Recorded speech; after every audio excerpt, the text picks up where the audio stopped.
बिस्मिल्लाहिर्रहमानिर्रहीम। अस्सलाम वालेकुम नाज़रीन, नई वीडियो में खुश आमदीद। मैं प्रोफेसर आज़म सागर हूँ और आप मेरा यूट्यूब चैनल देख रहे हैं। नाज़रीन, उम्मीद करता हूँ कि सभी खैरियत से होंगे और अपनी फैमिलीज़ के साथ खुश खुरम ज़िंदगियाँ गुजार रहे होंगे। अल्लाह ताला यूं ही सभी को हंसता मुस्कुराता खिलखिलाता खुश और आबाद रखे। बहुत सारी चीज़ें नाज़रीन इस वक्त सोशल मीडिया पर चल रही हैं।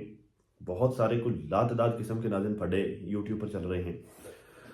आजकल पता क्या सीन, आजकल इतने यूट्यूबर्स और इतने रिएक्शनिस्ट, इतने लाइक सितारा की फैमिली में इतने सारे लोग यूट्यूब पर काम कर रहे हैं। लाइक हम जैसे रिएक्शन देने वाले लोग जब रिएक्शन देने बैठते हैं, रिसर्च करने बैठते हैं, तो समझ नहीं आती कि यार क्या मेथड डिस्कस करें और क्या छोड़ दें। अच्छा, हिम्मत है उन लोगों की कि जो देख लेते हैं ना, इन सबको, सबकी वीडियोस देखते हैं, ये उन लोगों की हिम्मत है। अदरवाइज जो है वो लाइक मैं खासतौर पे अगर मैं अपना बताऊं तो मैं लाइक मेरे लिए बड़ी मुश्किल हो रही होती है सबको देखना, एक प्रॉपर रिसर्च करना, सब पर जो है वो लाइक अपडेट रखना बड़ी मुश्किल हो रही होती है मुझे इन सारे मामला करने में। मैंने अभी खातून की वीडियो देखी जिनका ये फरमाना था कि असगर हो या साजिद हो,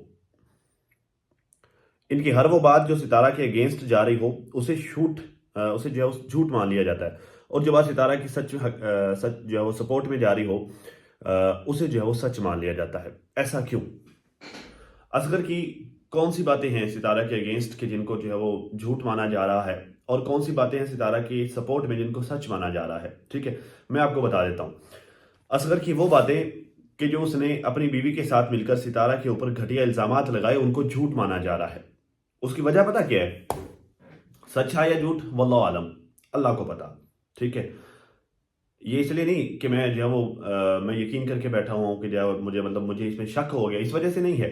ये इस वजह से है, मैं तो सारी चीजें जो है वो लाइक प्रूव करके बैठा हुआ ना कि ये टोटल झूठ बोल रही है, फ्रॉड। मतलब मैं तो अंदर से देख के आया हूँ ना यार।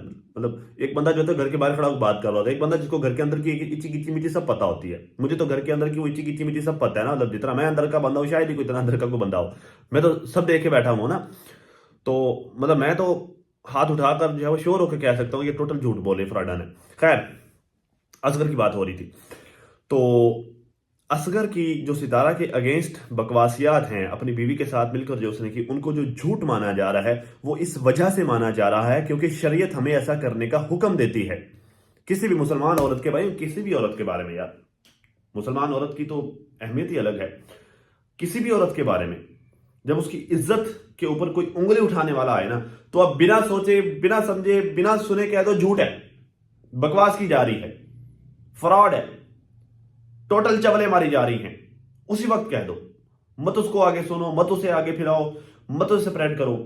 ये शरीयत कहती है। जब मुझे इस बात का पता चला, जिस वक्त मुझे इस बात का एहसास हुआ, तब से मेरा यही मान है, झूठ है, बकवास कर रही है, बिल्कुल बकवास कर रही है, किसी औरत की इज्जत के साथ खिलवाड़ कर रही है, किसी औरत की इज्जत को बर्बाद करने की कोशिश कर रही है, साथ में अपने जो है वो मिस्टर 30% को भी साथ मिलाया हुआ है, उस घोंचू को, घुंघरू को। तो इस वजह से असगर की जो बकवासियात सितारा के अगेंस्ट है उनको झूठ माना जाता है। और उसकी वो वाली बकवासियात कि जो उसने अपनी बीवी के साथ, अपनी बीवी के अगेंस्ट की थी कि इसने मुझे जो है वो लाइक खुद को सोशल मीडिया पर आगे लेके आने के लिए इसने मेरे साथ वो सारा कुछ किया, मुझ पर इल्जामात लगाया, उनको सच इस वजह से माना जा रहा है क्योंकि हकीकत की शायद हर चीज सामने यही पड़ी हुई है। मतलब जो है वो ये बात बड़ी वैलिड है खवातीन की। यार मैं इस बात को हमेशा जो है वो डिबेट के काबिल नहीं समझा करता था जब मैं उस साइड पे होता था, लेकिन मुझे वक्त के साथ साथ ये रियलाइज हुआ कि ये बात वाकई जो है वो डिबेट के काबिल है, और इस बात में वाकई ही वजन है जब लोग ये कहते हैं कि अगर इसका मसला सितारा के साथ था, अगर सितारा ने इसके घर पर अटैक किया था, तो इसने खुद को नंगा क्यों किया? ये नंगा करने के मुतादिफ ही हो गया ना। एक औरत जो है वो मुकम्मल वेल करके आती है, मुकम्मल खुद को छुपा कर आती है, कुछ भी नजर नहीं आता सिवाय आंखों के, एकदम से वो सब उतार कर फेंक देती है बिल्कुल। तो इसने ये सारा कुछ खुद के साथ क्यों किया? अगर इसका मसला सितारा के साथ था, मसला तो ये था ही नहीं कि जो है वो लाइक निकाब करना, खुद को छिपाना, पर्दे में आना है या नहीं आना, मसला तो ये नहीं था ना। मसला तो जो है वो घर बर्बाद करने वाली बात थी। तो उसमें ये खुद को एक्सपोज करना कहां से आ गया? ठीक है, तो फिर जब उसकी इस तरह की हरकतें होंगी, इस तरह की चीजें होंगी, तो फिर जाहिर है ना, मतलब लोगों का ये माइंड तो बनेगा ना, लोग ये सोचेंगे ना कि उसके हस्बैंड की बात ठीक है, मतलब ये उसकी ये वाली हरकतें उसके हस्बैंड की बात को सपोर्ट कर रही है, जिसमें कह रही है इसने खुद को कैमरे के सामने लेके आने के लिए, इसने खुद को एक्सपोज करने के लिए, खुद को जाहिर करने के लिए इसने मुझे लाइक अंदर करवाया, ये सारे मामला जो करवाए, मेरे ऊपर इल्जाम लगाए, क्योंकि ये खुद अपना चैनल चमकाना चाह रही थी, चैनल चलाना चाह रही थी, इसलिए सारी हरकतें की। तो उसकी वो वाली बातें ठीक नजर आती है ना, अदरवाइज वो ये वाली हरकतें तो ना करती अगर मकसद चैनल चलाना ना होता। ये भी उन्होंने कहा जी, सलमा ने अगर चैनल चलाना होता, अब बातें सुने, मतलब मुझे इनकी लॉजिक्स पर हैरानगी होती है। मतलब जिस लेवल पर जाकर जो है वो एक समझदार इंसान सोच रहा होता है ना, उससे बहुत नीचे लोगों की बातें होती हैं इस कंट्रोवर्सी को लेकर। आखिर जी सलमा ने अगर चैनल चलाना होता तो सलमा सितारा के साथ आ जाती पाकिस्तान। उन दिनों ये बातें चल भी रही थी, सितारा ने वीडियो भी बनाया था कि जी पाकिस्तान में जाके जब वो मेरी बहन भी साथ जा रही है, सलमा भी सारी तैयारियां शारियां कर रही थी कि जी मैं सितारा के साथ पाकिस्तान जा रही हूँ, या सितारा के पीछे पीछे मैं पाकिस्तान जाऊंगी। सितारा ने वापस आते ही जो है वो एक बड़ी सारी गाड़ी भी ले ली कि जी मेरी बहन की फैमिली भी यहाँ पर आ रही है, तो हम सारे जो है वो हम सबके लिए ये गाड़ी काफ़ी होगी। इस तरह की बातें आप लोगों को याद होंगी, ठीक है। तो सलमा तैयारियां शारियां भी कर रही थी, वो सारी बातें। तो सलमा ने अगर चैनल चलाना था तो सितारा के साथ जाने में, जाकर पाकिस्तान में रहते हुए उसे चैनल चलाने में ज्यादा फायदा था। आपकी बात ठीक है, उसे जो है वो पाकिस्तान में आकर सितारा के साथ रहते हुए चैनल चलाने में वाकई ज्यादा फायदा था। ये वाले जो उसने घटिया हरकत की, ये वाली घटिया हरकत करके उसे कम फायदा हुआ, इनफैक्ट नुकसान भी हुआ। फायदा तो जो हुआ था हुआ, ठीक है, लेकिन अब ऐसा ऐसा वो नुकसान सामने आता नजर आ रहा है। फिर उसने ये वाली हरकत क्यों की? क्योंकि मकसद बहन के साथ मिलकर चैनल चलाना नहीं था, मकसद बहन को बर्बाद करके अपना चैनल चलाना था। फर्क समझे।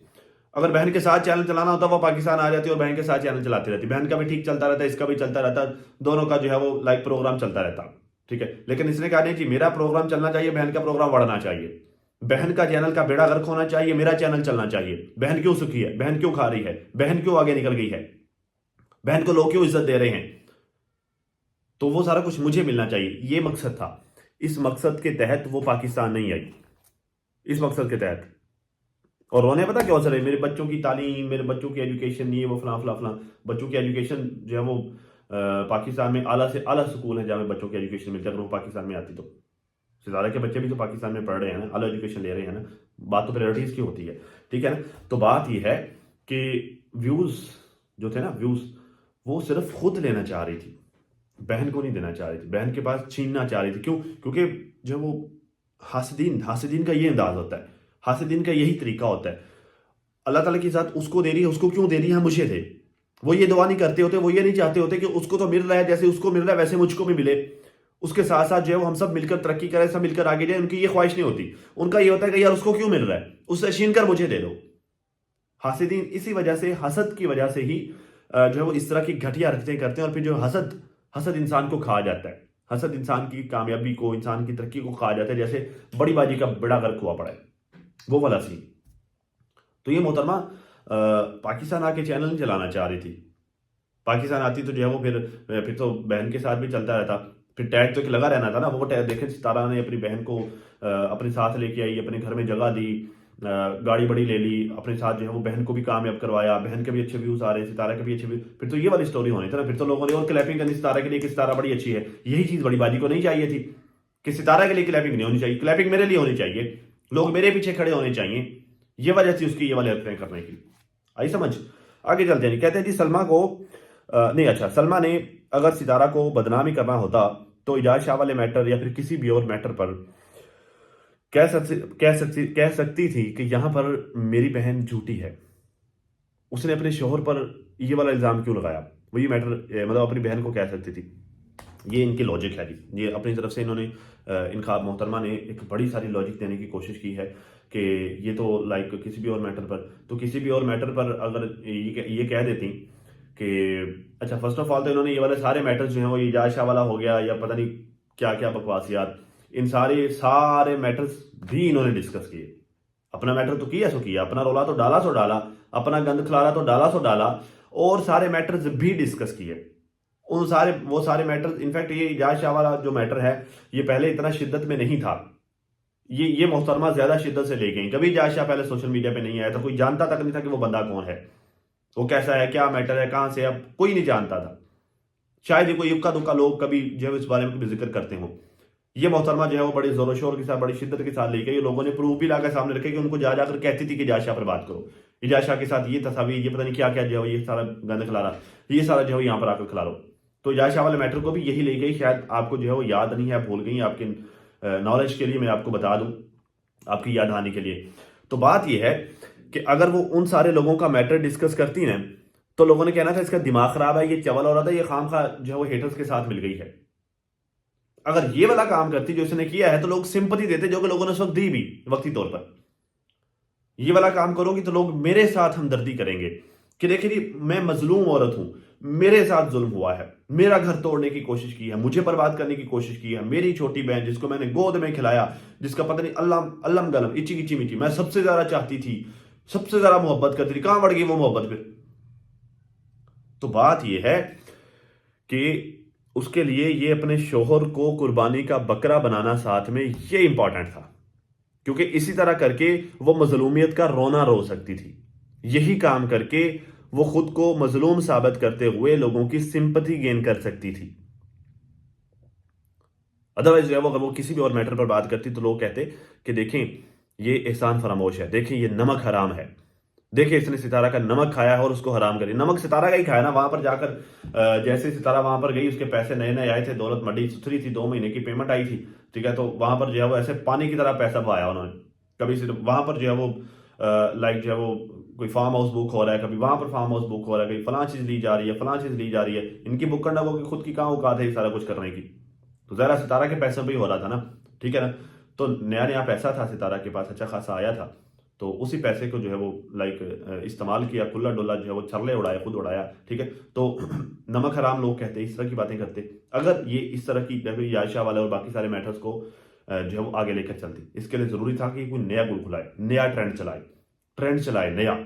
उस ट्रेंड से जो है वो लोग इसके साथ जुड़े हों। ट्रेंड इसने बड़ी लंबी चौड़ी प्लानिंग की भाई। ट्रेंड इस तरह का होना चाहिए कि जो देर पा चले, जो ज्यादा लंबे अरसे तक चले, लोग मेरे साथ जुड़े और फिर ज्यादा देर तक जुड़े रहे, मैं उसको घसीटे जाऊं घसीटे जाऊं घसीटे जाऊं, खुद घसीटूं या अपने लोगों के साथ घसीटूं। मसला ये पता क्या, कुछ लोग कहते हैं जी, मैं भी उस वक्त ये कहा करता था, आज भी लोग जो है वो उस वक्त जो मैंने दलीलें दी थी, आज लोग जो है वो दलीलें फिर से दे रहे हैं। मतलब मैं उन दलीलों को झुटला रहा हूं, मैं अपडेट हो गया हूं, लोग नहीं अपडेट होते, ठीक है। आखिर जी, सलमा ने अगर चैनल चलाना होता तो दो महीने जो महीना या फिर 1.5 महीना जो वो साइलेंट होकर बैठी थी, वो साइलेंट होकर क्यों बैठी? उसे बात करनी चाहिए थी ना। अगर उसने चैनल चलाना था तो जो है वो ज्यादा से ज्यादा बातें करती, ज्यादा से ज्यादा जो है वो वीडियोस बनाती, तो ज्यादा लोग देखने जाते। ये वाली दलील देते हैं कि सलमा चैनल चलाना चाहती। ओ भाई, ओ कौन सी दुनिया में रहते हो?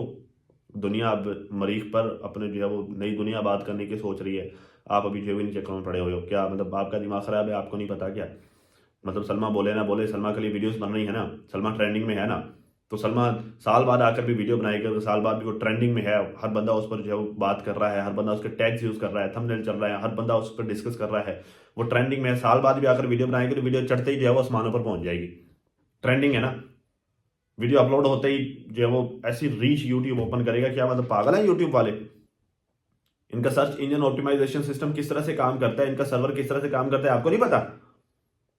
कि एक चीज ट्रेंडिंग में होती है, यूट्यूब खुद ब खुद उसको जो है उसकी रीच ओपन कर देता है कि जो है वो मतलब सलमा के बारे में जो है वो लाइक 50,000 लोग सलमा के बारे में डिस्कस कर रहे हैं। अगर सलमा के चैनल पर कोई वीडियो अपलोड होती है तो डेफिनेटली उसको रीच ओपन करेगा यूट्यूब, डेफिनेटली उसे लोगों के सामने लेके जाएगा। उसे इस बात का बड़े अच्छे तरीके से पता था, बच्ची नहीं है वो, बड़े अच्छे तरीके से उसे इस बात का पता था। उसे पता था मैं दो महीने 4 महीने भी साइलेंट रह लूँ ना, फिर भी मैंने जब जाना है तो मैंने धमाल डाल देना है, धमाके कर देने मैंने। तो उसका खामोश रहना भी उसके फायदे में जा रहा था, क्योंकि लोग उसके लिए बोल रहे थे। उसने गेम इस तरह की बनाई थी, इस तरह की साजिश उसने की थी, ठीक है ना।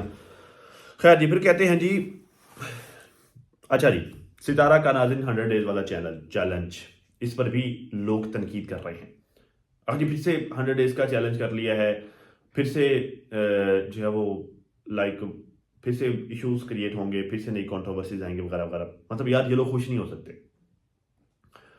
मतलब जो है वो यहाँ पर पता क्या है, मुझे ना कभी कभी बड़ा दुख होता है अपनी कौम के लिए, मोस्टली यार अपनी पाकिस्तानी कौम के लिए। बाहर वाले लोग इतना नहीं करते। इनफैक्ट बाहर वाले लोग तो लाइक जो है वो आगे बढ़ने वाले बंदे का हाथ पकड़ कर उसे साथ लेकर चलते हैं ना। मतलब यार तुम क्यों गिरे हो, तुम भी हमारे साथ चलो, चलो ठीक है, जो है वो भाग नहीं सकते, चलते हुए ही साथ चलो, चलो सही, कोशिश जरूर करो। वो तो इस तरह करके फैसिलिटेट करते हैं। लेकिन हमारे पाकिस्तानी को ये गंदी आदत है यार, जो है वो लोगों की टांगे खींचने वाले की, खींचने की। यार तुम भी करो 100 डे वाला चैलेंज, तुमसे नहीं होता। मतलब आप खुद आपके अंदर जो एबिलिटी नहीं है, खुद जो काम आप करने के काबिल नहीं है, वो काम अगर कोई दूसरा कर रहा है तो आप लोगों को तकलीफ हो रही है। अगर ये 100 डे का चैलेंज चला लिया, फिर कोई चैलेंज बना लिया, तो फिर कोई इशू होगा, फिर कोई लाइक जो है वो नई कंट्रोवर्सी चलाई जाएगी, फिर ये वो फला फला फला। भाई कंट्रोवर्सीज के भूखे आप लोग हो, जो ये तनकीद कर रहे हैं उस पर। कंट्रोवर्सीज के आप भूखे हो। एक बंदे को कंट्रोवर्सी की जरूरत ही नहीं है। एक बंदे का व्लॉग, नॉर्मल व्लॉग अच्छा खासा चल जाता है यार। यार मैं मुझे एक बात बताएं, यार, मेरे 5,000 6,000 7,000 मैक्सिमम 8, या फिर कोई बहुत ही अच्छा होता 10,000 व्यूज आते हैं, 5, मैं इसमें खुश हूं। ठीक है, मैं इसमें खुश हूं। एक बंदे को ऐसा कुछ, हालांकि मैं ये 7-8 हज़ार व्यूज लेने के लिए कितने पापड़ बेलता हूँ, रिसर्च करता हूँ, वीडियो शूट करता हूँ, अपलोड करता हूँ, फिर जो वो इंगेजिंग सा थंबनेल लगाता हूँ, हैशटैग्स, टाइटल, पता नहीं क्या क्या मैं बेलता हूँ, पापड़ बेलता हूँ उसको चलाने के लिए, इतने व्यूज लेने के लिए। सारे करते हैं यार, सारे रिएक्शन करते हैं, मैं अकेला नहीं करता। जितने भी रिएक्शन वाले काम करने वाले लोग हैं वो सब यही करते हैं। इवन क्या सितारा सितारा की मोस्टली फैमिली भी यही करती है, सारे यही काम करते हैं। ठीक है, तो कितने पापड़ बेलने पड़ते हैं ये करने के लिए? उसे तो ऐसा कुछ करना ही नहीं पड़ता। मतलब एक तरफ 10,000 व्यूज रख लें, पेंदे तकड़ी की एक तरफ 10,000 व्यूज रख लें, और तकड़ी के दूसरे साइड जो है वो दूसरा पल्लू जो होगा उसमें आप जो है वो 2 लाख 2.5 लाख व्यूज रख लें, और वो उसे कोई पापड़ बेले बगैर मिल जाते हैं। वो नॉर्मल सी वीडियो लिखती है जी, डेली रूटीन लिख दिया थंबनेल पर। थंबनेल पर जो है वो मतलब कोई भी बात लिख दी जी, फलानी रेसिपी आ गई, आज जो है वो आज का फलानी रूटीन आ गई, आज की फलानी चीज़ आ गई, बस एक सिंपल सी लाइन लिख ली। ठीक है, और उसी पर 200-250 के 300 के राउंड अबाउट व्यूज मिल जाते हैं। ठीक है, उसे क्या जरूरत है कंट्रोवर्सीज की यार? क्या करेगी वो कंट्रोवर्सीज लाके? इस स्टेज पर जब बंदा होता है ना, जहां पर वो है, इस स्टेज पर बंदे को कंट्रोवर्सी से खौफ आता होता है, क्योंकि कंट्रोवर्सीज उसकी रूटीन लाइफ को डिस्टर्ब करती होती हैं, उसके नॉर्मल रूटीन के काम नहीं करने दे रही होती, उसके जो है वो मेंटली अगले बंदे को डिस्टर्ब करके रख देती हैं। कंट्रोवर्सीज में जितने भी पड़े हुए लोग हैं, ये रिएक्शन बनाने वाले लोगों से पूछ लें यार, दिमाग की दही बन जाती है। किसी रिएक्शन वाले से जाकर पूछ लें कि यार क्या रिएक्शन का काम आसान है, वो आपको बताएगा कि कैसे दिमाग का बेड़ा गर्क होता है। वो आपको बताएगा कि क्या क्या पापड़ बेलने वाले, और कुछ नहीं, छोड़े यार रिएक्शन वालों को छोड़े, व्यूवर से पूछ लें, जो कंट्रोवर्शियल वीडियोस देखते हैं उनसे पूछ लें। वो आपको बताएंगे कि उनके दिमाग की किस तरह से दही होती है इन लोगों को देख देख कर, कैसे उनके क्या उनके विचारों का हासिल होता है इन सारे लोगों को देख देख कर। तो कौन कौन कौन पागल, कौन बेवकूफ है यार, जिसके को 200-250 के 300 के व्यूज नॉर्मल आ रहे हैं, बिना कोशिश किए, बिना जो है वो बिना लाइक पापड़ बेले, मतलब जो है वो बिना हॉट थंबनेल लगाए, बड़े टैग्स, टाइटल्स, पता नहीं जो ये सारा कुछ किए कराए, नॉर्मल थंबनेल लिखने पर, नॉर्मल सी बात करने पर उसे 200-250 के व्यूज मिल रहे हैं। कौन पागल है जो उसमें कंट्रोवर्सीज लेके आएगा? किसे जरूरत पड़ी हुई है? जरूरत नहीं। इस स्टेज पे जाके बंदा कंट्रोवर्सी से दूर भाग रहा होता है, और मैंने ये चीज अपनी आंखों से देखी है। मैं इस चीज का एनी शाहिद हूं। जिस स्टेज पे वो है ना, इस स्टेज पे बंदा कंट्रोवर्सी से दूर भागता है।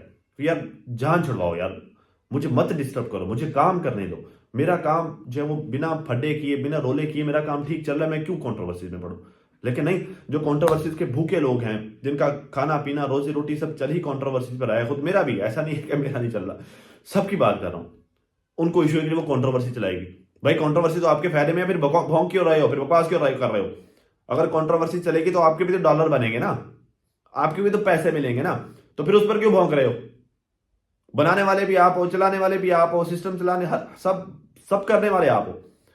अपना किया धरा जो किसी दूसरे के सर पे क्यों डालते हो फिर, जिसे जरूरत ही नहीं है? तो एक बंदी सीधा सारा अपना काम करना चाहती है यार, 100 डे का चैलेंज उसने किया है, और उसकी वजह भी उसने साथ बताई, और एक वैलिड रीजन है मेरे हिसाब से, बड़ी वैलिड रीजन है कि यार खुद, क्योंकि मेरे साथ भी यही होता है कि मैं रेगुलरली काम नहीं कर पाता। पिछले 3-4 दिन मैंने जो है वो सेशन नहीं किया। उससे मैंने स्टार्ट किया था सेशन, मेरा जिससे मैंने स्टार्ट किया, मेरा ये था कि यार मैंने बस पूरा महीना रेगुलरली सेशन करना है। 2 दिन किया, उसके बाद नहीं कर पाया। मैं मसरूफियत में उलझ गया, कभी इधर कभी उधर, कभी इस तरह के मैटर नहीं कर पाया। इंटरनेट नहीं है, लाइट नहीं है, पता नहीं जो है वो, कभी कोई ऑफिस में आके बैठ गया है, मतलब मुझे प्राइवेसी नहीं मिल रही, सैकड़ों इशूज। ठीक है, नहीं कर पा रहा। तो अगर मैं अपने साथ अहद कर लूं कि यार जो मर्जी हो जाए, दुनिया इधर की उधर हो जाए, मुझे बाहर जो है वो ताला लगा के बंदा खड़ा करना पड़े, मुझे जो है वो इंटरनेट के 5-7 कनेक्शन लगवाने पड़े, जो मर्जी हो जाए, बड़े बड़े बैटरी लगा के यूपीएस लगाना पड़े, हर सूरत में ये मेरा चैलेंज है कि मैंने सेशन करना है तो करना है। मैं ये हद कर लूँ तो ज़ाहिर है मैं करूंगा, और जब मैं ये करूंगा तो मेरे काम में भी तो इंप्रूवमेंट होगी ना, उसका मुझे फायदा भी तो होगा ना। तो चैलेंज इसलिए होते हैं ना कि आप अपनी रूटीन को बेहतर बनाते हैं, आप अपनी शख्सियत को बेहतर बनाते हैं, आप अपने काम को बेहतर बनाते हैं। चैलेंज इसलिए होते हैं, आप खुद को चैलेंज देते हैं, खुद को टफ टाइम देते हैं, इसलिए होते हैं। और अगर बंदा ये कर रहा है, आपको इस बात से तकलीफ है, so sad of you, so sad, बड़े अफसोस की बात है। आप जो है वो किसी भूखे को दे नहीं सकती और किसी खाते को देख नहीं सकती। मेरे ख्याल से हसद इसी चीज़ का नाम है और हसद वही है जो बड़ी बाजी ने किया। हसद इंसान को खा जाता है, हसद इंसान की नेकियों को खा जाता है, जैसे बड़ी बाजी को खाया, जैसे बड़ी बाजी की नेकियां किसी काम नहीं आ रही। मेरे ख्याल से आपको हसद नहीं करना चाहिए। अब तक नाज़ इतना ही। अपना और अपनी फैमिली का बहुत ज़्यादा ख्याल रखिए और साथ अपनी दुआ में मुझे भी लाजमी याद रखिएगा। मिलते हैं किसी नई वीडियो में, तब तक के लिए अल्लाह हाफिज़।